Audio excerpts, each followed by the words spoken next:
The floodgates have opened, people. Starfield reviews are coming forth. They're all around us. And discussion of the review scores for Starfield are abundant as rain or water. But there's an even broader conversation going on right now, and that is about the state of video games journalism. This has been an ever-evolving topic for the last 10 or so years, if not more. And Bethesda releases are traditionally controversial because of their buggy nature, and not everyone's just a fan of the Bethesda style of game. And you pair on top of that the fact that Starfield is now an exclusive, at least a console exclusive, on the Xbox, and you have the kindling for an inferno of a discussion raging online right now. So let's talk about it. Starfield is reviewing generally pretty well, but I feel like the conversation is focused too much on an individual Metacritic or OpenCritic review aggregate score. Starfield at an 88 or an 87 depending upon what version you're looking at on Metacritic, and sitting at an 88 on OpenCritic. But I feel like this is a great representation of the ever-evolving state of the games industry, and how less reliant people are en masse for video game journalism, for one reason or the other. Because it feels like the discussion surrounding the review score is less about the quality of the game itself and what people want the game to be reviewed at. The review score serves more to justify people's opinions rather than help formulate them. And I'm not a fan of review scores to begin with. I've talked about that extensively on the channel before. But the problem with review scores is that by themselves, they lack context. And that context is invaluable when it comes to deciphering what that number actually means. Because if I told you that IGN reviewed Starfield at a 7 out of 10, what does that actually tell you? Who was the reviewer? What went into that number that came out of it? What were the pros and cons? The problem is, if you have that context, you no longer need the number, because you now know what went into the number. You now have the actionable intel that you as the consumer can utilize to your advantage to make a smarter purchasing practice or decision. You don't have to listen to someone one for one and agree with their takes. Someone you disagree with can still offer a valuable opinion, because if they disagree with something, maybe you would like it. If they find fault in the system, maybe you would find praise in it. But in order to understand that, you have to understand the reviewer. You have to understand what they like and what they dislike. An arbitrary number by itself, devoid of any context or nuance, provides the consumer with very little when it comes to actionable, usable information, outside of general sentiment. Like, if the Metacritic score is kind of high, then you know people on average tend to like it. But that doesn't mean that you will like it, and likewise, a low Metacritic score doesn't mean that you won't like it, or that you will like it. It doesn't mean any of that, because the number itself is the result of aggregating a bunch of other people's numbers and individual scales in different ways. It's not a reliable source of actionable, useful information for you, the consumer, and consumers en masse have recognized this. Sure, sometimes you may point to a critic score like Metacritic or OpenCritic and just say, hey, okay, so I know general sentiment is pretty good and positive about this game, or that there's something bad about it. I can research that more. But it feels like trust in the video game journalism aspect of things has reached a point of near no return. And this didn't happen overnight. It wasn't the result of any one thing. It was a bunch of individual choices en masse by the industry that led to this ever-devolving opinion when it comes to video game journalism. And it stems from a few things. One, an over-reliance on discussing topics that consumers en masse don't particularly care about. Consumers care about if a game is fun and interesting, and whether or not it runs well on their machine, or if they have access to the game at all. A lot of coverage I see about games nowadays break down an individual's perspective on the story, which can be relevant to a specific audience, but for most people, they want to know if the game's good. They want to be able to formulate their own opinions by themselves. And I also tend to find that nowadays, a lot of coverage surrounding these games boils down to either internet hot takes or guide coverage, which again, have their place and have value, but when it comes to the consumer just trying to find out if they want to play this game or not because they don't know about it or don't know much about it, it's not a lot of great intelligence for that consumer. You're not telling the consumer there any meaningful bit of information that may help formulate their purchasing decision.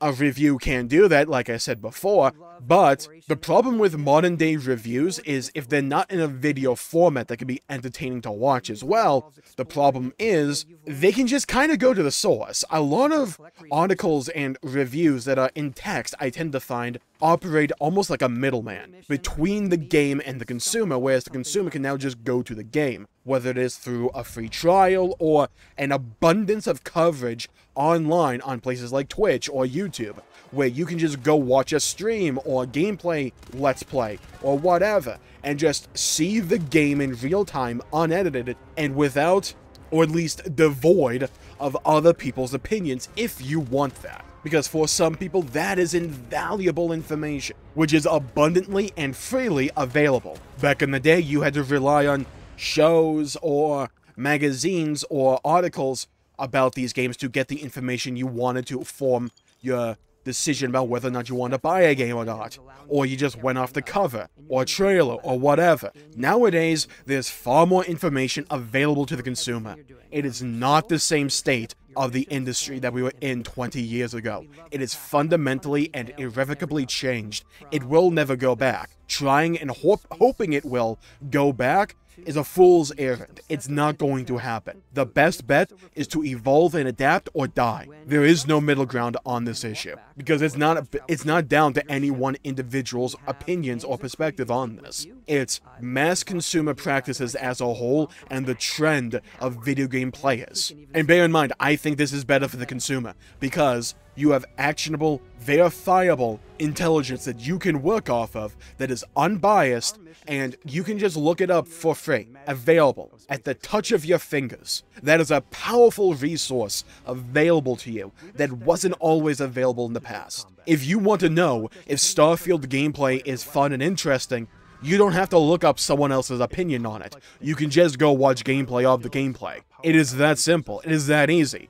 You can just go to YouTube, search up Starfield gameplay. Yeah, I'll do it live. I don't have this part recorded, but I'll do it live. Starfield gameplay. All I searched on YouTube. I see a Dr. Lupo stream. I see a Before You Buy. I see the Rad Brad with a full game playthrough that's already beginning. I have IGN's review. I have Jack Fragg's 50-minute gameplay and impressions in 4K. There's so much information publicly and freely available to me, the consumer, that I can utilize to my own advantage to form my own opinions at my preference, at my convenience. I don't have to rely on a journalist out there to formulate their own opinion first and then transcribe it back to me, and for me to then decipher if I agree with them or not, and if what they played sounded good to me or not. I don't have to rely on that along with highly edited gameplay trailers. I don't have to. The state of video game journalism is fundamentally and forever altered. It will never revert, and to me that is a good thing, because a smarter consumer is better for the industry overall, or at least having access to being a smarter consumer that is more accessible, that is better overall in my opinion. I value that greatly. However, alongside that, public perception is important, and when you have stories and reports coming out of places like Eurogamer or Metro.co.uk saying that, hey, there's a bit of a bias here, we're not receiving review copies, our European peers aren't receiving review copies or advanced copies either, but the NA or the US teams are, and when ever more people are coming out and saying, hey, or alleging at least, that saying, hey, we're alleging that only favorable outlets are receiving advanced copies, that provides, whether or not it's grounded in reality, that provides a perspective for the consumer that you yourself do not have faith in the product that you are expecting the consumer to buy. Now, bear in mind, I'm under no disillusion. I fully believe that Starfield will sell well, incredibly well. If it's a great game, I hope it does sell well. I may not be personally buying it, but that doesn't mean I have to root for the game's downfall or anything. I want better games coming out, and I want great games coming out. And if Starfield is one of those games, then freaking fantastic. You love to see it. However, that narrative that I just talked about consumers thinking that you don't have enough faith in your own product when you pull BS like this, or allegedly pull BS like this at least, that is a mental state, that is a public perception that is hard to overwrite. Now, it doesn't mean everyone's gonna turn off of you. It doesn't mean that whatsoever, but it's bad PR to throw on top of the pile. I am not a firm believer that all publicity is good publicity. That is BS. And a lot of conversation surrounding Starfield especially has devolved into console war BS, where people are just trying to defend their home team or a home plastic box advantage here. Look, I don't have an Xbox Series console. I have a PC, but my PC is kind of out of date. I don't have enough SSD room to run the freaking game, so I can't play Starfield even if I wanted to. I do have a PS5. I prefer playing my games right now with the systems and the PC that I have on my PS5 because it makes things easier for me to record and stream. That's why I like it. And I don't have to worry about bad ports in PC, which can get really annoying. But that doesn't mean I want Starfield to do bad. Unlike a lot of people on the internet who want to believe that, hey, if you're not on my team, you're against me. It doesn't have to be like that. We're all consumers trying to find a great games to play. That's how it should be. We should be working together, not against each other. It's moronic, childish, and selfish. I don't like console exclusivity. It's a reality of the industry, and I understand that, and I can accept that.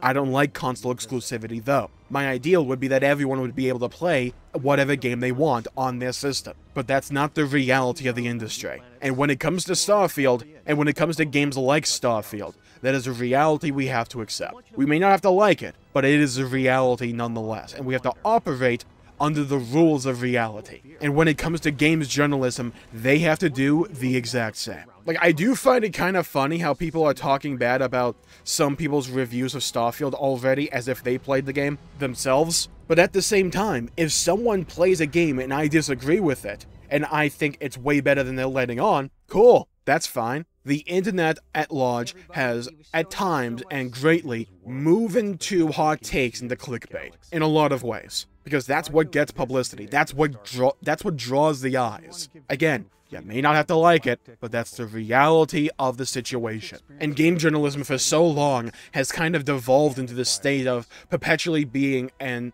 ever-evolving door of hot takes, and also just takes that I wouldn't even categorize as hot, but they just feel like takes where you didn't play the game, or takes that kind of feel like it discredits you, or at least your opinion, for some people. Take for instance the conversation that always pops up when FromSoft drop a new game, about how the games are too hard and have to have difficulty modes. For me, some of the charm is not having a difficulty option. Knowing that everyone else fought this boss exactly the way I am. I have all the tools that everyone else has. It's up to me to overcome this. You add a difficulty option to that compromises that experience. May not matter to you, but it matters to me, and it matters to others. And the meme that's like sprung about in the last few years about game journalism difficulty, as if a lot of game journalists can't play games at a decent rate or at a decent skill level. It just seems like more often than not, there's always a moment, irregardless of how on average it is, there's always a moment that takes place that becomes popular that paints game journalism on average in a bad light. And here's the funny thing. Games have targeted audiences. They have targeted demographics that they are aiming to. Again, another reality of the industry. And I'm fine with that. It doesn't mean that if you're not part of that target audience, that you can't like the game, or that you don't have to like the game. You can like whatever game you damn well please. But when you're not part of the target demographic, and for instance for FromSoft games, that is people who like a challenge, then people who are in that demographic will not care about what you have to say. And to them, your opinion will become forever tarnished. However, others may like your opinion and may not like difficult games themselves, but may look at a game like Armored Core and say, hey, maybe I can play this game. But remember, it's FromSoft, so having information from a varied amount of perspectives is invaluable to the consumer. It's important to have multiple perspectives, because you may disagree with someone on one take, but agree with them on another. Same thing with everybody. Opinions are malleable. They don't have to make sense to us, they just have to be ours. And the same thing with Starfield, because Starfield is gonna be a game that will not be everyone's cup of tea. It may not be my cup of tea, but it may be the perfect roast for so many people out there. And to those people, I tip my hat, and I am happy for you. Far too little nowadays do we get grandiose, sci-fi epic RPGs. I wish we would see a resurgence of them. But when it comes to the video games industry, over the years, as people have had access to other alternate means of gathering information for games, journalism at large has seemingly needed to find its own place all over again, defaulting to being places for guides or walkthroughs or hot takes or reviews that can be controversial in an effort to remain relevant. Not for everybody, but some people, and sometimes that is at least the perception that comes about. Because when you have all this information at the tip of your fingers, what use do you as the consumer have for a middleman? And that is the issue games journalism at large is facing right now. In my opinion, I would love to see game journalism try and take a more analytical approach. Hold companies' feet to the fire. Ask hard-hitting questions. Don't try and just give the air of an extended branch of their marketing team. Advocate deliberately and loudly for pro-consumer practices. Inform the consumer of monetization methods, of actionable, useful intelligence and information that the player can utilize to better inform themselves if they want to purchase a product or not. Do not preach to the player. Do not preach to the consumer. You can if you want, but don't be surprised when people do not like to be preached at. And I think I'll call the video there for the day. Thank you all for tuning in. My pleasure for making the video. If you enjoyed it, please leave a like and subscribe. It really helps the channel out and helps support future content, and I greatly appreciate it. Stay safe, have a great day, go play some video games if you can, and as always, I'll see you all next time. Bye-bye, everybody. Until we meet again.